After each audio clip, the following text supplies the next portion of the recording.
Aujourd'hui, c'est un événement qui est quand même assez particulier, alhamdoulilah, parce que c'est vrai que la librairie El Bayina nous habitue à recevoir des auteurs, mais aujourd'hui on a un auteur de marque, il ne faut pas hésiter à mettre les mots, en la personne de Cheikh Moustapha Brahami. Alors il faut savoir que c'est un cheikh qui s'est investi depuis de longue date déjà, évidemment, dans les écrits relatifs à l'islam, et plus particulièrement sur l'un des piliers qui certainement est le plus méconnu des piliers de l'islam. Alors évidemment, si vous demandez à quiconque de citer les 5 piliers de l'islam, il le fera, et il va citer zakat, mais être capable de parler de zakat, de savoir de quoi cela relève, quelles sont les règles d'application, les conditions évidemment, ça c'est un travail qui restait à faire, et Cheikh, alhamdoulilah, nous a fait l'honneur de ce livre. Voilà. Et donc, je pense qu'il faut évidemment marquer un intérêt réel et certain pour ce type d'ouvrage-là. On a très peu d'auteurs comme ça qui nous mettent à disposition des outils, parce que c'est un outil à proprement parler, puisque je vous rappelle que le sous-titre est très important, c'est guide pratique. Voilà. Et comme son nom l'indique, le guide pratique signifie que pas à pas, l'auteur nous accompagne, hein, c'est ça, cher, je crois, je ne me trompe pas. À travers des exemples, des calculs, les différents cas qui se posent. Ne pas rester dans les généralités, mais aller vraiment dans la pratique. Ça, c'est vraiment l'objectif du livre. Voilà. Donc vous voyez, c'est un guide pratique, et ça, l'auteur nous partage son expérience, alhamdoulilah, une vision qui, évidemment, cher, répond à tous les canons de l'islam, bien entendu. Bi'inillah, subhanahu wa ta'ala. Voilà, et c'est un guide pratique, donc, qui aborde la grande majorité des aspects de la zakat. Généralement, la zakat, lorsqu'elle est traitée, jusqu'à aujourd'hui, elle est traitée dans ses grandes lignes générales. Mais comment donner, comment calculer, à qui donner, les différents cas, il fallait un livre sur ça. C'est Dieu qui m'a aidé à faire ça. J'espère avoir répondu aux attentes des musulmans. La zakat, comme l'a dit notre frère Elias, Cheikh Elias Barakallahu Fih, largement méconnu à cause de contraintes historiques de beaucoup de facteurs. Alhamdoulilah, depuis une quinzaine d'années maintenant, les gens reviennent à la zakat. Pourtant, c'est le 3e pilier de l'islam. Le mot zakat est accolé à la prière dans le Coran plus de 28 fois. Plus de 28 fois. Et voilà, c'était appliqué de manière boiteuse, partielle. Alhamdoulilah, maintenant, les gens sont revenus à l'islam, reviennent notamment à ce pilier qui est quand même fondamental.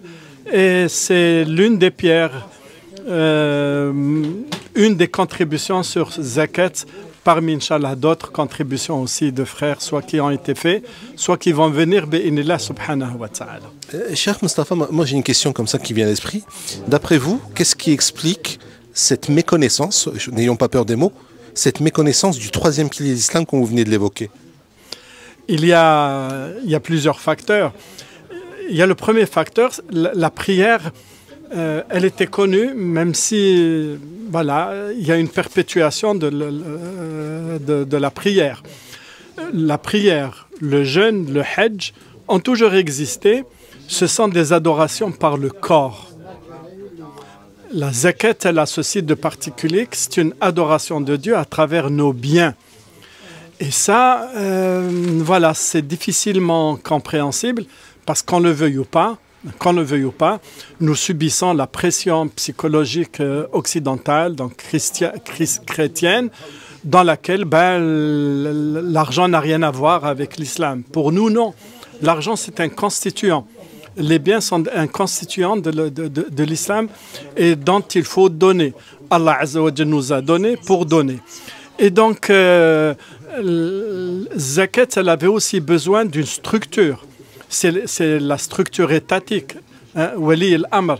Parce qu'Allah Azza wa Jalla, il dit « Khud min amwalihim sadaqatan tutahhiruhum » prélève de leurs biens. Donc il y a un ordre qui a été donné au prophète alayhi salatu salam de collecter et de distribuer zakat. Et ça s'est perpétué jusqu'à la fin du califat ottoman. Une fois le califat ottoman disparu, une fois les terres musulmanes colonisées par la France et la Grande-Bretagne, il n'y avait plus personne qui s'occupe de la zakat. Après les indépendances, malheureusement, les gouvernants des pays arabo-musulmans, ils se sont complètement désintéressés de la zakat. Donc le renouveau de la zakat, alhamdoulilah, c'est Fadlallah Azza wa Jal qui nous a fait reprendre conscience de ce pilier fondamental. Voilà. Donc, Cheikh, là où je voulais aussi rebondir, c'est que l'absence à proprement parler de percepteurs, puisque la zakat, telle que vous l'évoquez, c'est une institution à part entière. Il ne s'agit pas, entre guillemets, on l'assimile trop souvent à la sadaqa. Il y a une confusion peut-être aussi dans les esprits entre ces deux aspects-là. Sauf que l'une est contraignante, puisqu'elle répond à des règles bien établies, voilà, et elle suppose une organisation derrière de collecte, de redistribution même. Et par rapport à cet aspect-là, justement, est-ce qu'on a le droit de parler d'optimisation fiscale, quand on parle de zakat? Parce que bien souvent, on voit dans notre entourage comme ça des gens qui vont procéder de la même façon que l'impôt traditionnel que l'on trouve évidemment dans de nombreux pays, donc qui est prélevé par l'État, avec une forme d'optimisation. Qu'est-ce que vous pensez de cet aspect-là? L'optimisation présuppose une vision très mercantile de la vie. Et plus que cela, lorsqu'on parle actuellement, surtout actuellement d'optimisation fiscale, c'est trouver les moyens, les failles dans le droit fiscal pour payer le moins d'impôts. Pour nous, c'est complètement différent. Il s'agit de payer, et payer avec joie, de donner. Zakat, c'est la donner avec cœur, avec joie. C'est ça la grande différence. On ne fait pas d'optimisation fiscale pour la zakat, non. On doit donner zakat et même dépasser zakat à travers sadaqat. Comme pour salat al-dhahr, salat al-subh, etc. Il y a des nawafil, et bien zakat aussi elle a des nawafil. C'est quoi? Sadaqat. C'est grâce aux nawafil, comme le dit Shatibi. L'imam Shatibi, il en parle avec puissance. Il dit que nawafil, les actes recommandés, vont protéger, vont aider à l'accomplissement de l'obligatoire, et bien la même chose pour zakat. Pour donner la zakat, pour aider, pour l'implanter dans le cœur et dans la pratique, il faut aussi qu'elle soit accompagnée par sadaqat. Alors bien sûr, la décadence venue, mais j'insiste, l'absence de l'État musulman qui s'occupait de la zakat a disparu. Voilà, la zakat, elle est restée au niveau des individus. Est-ce qu'ils connaissaient ou pas? Est-ce qu'ils savaient comment la donner ou pas? Voilà, tout le problème est là.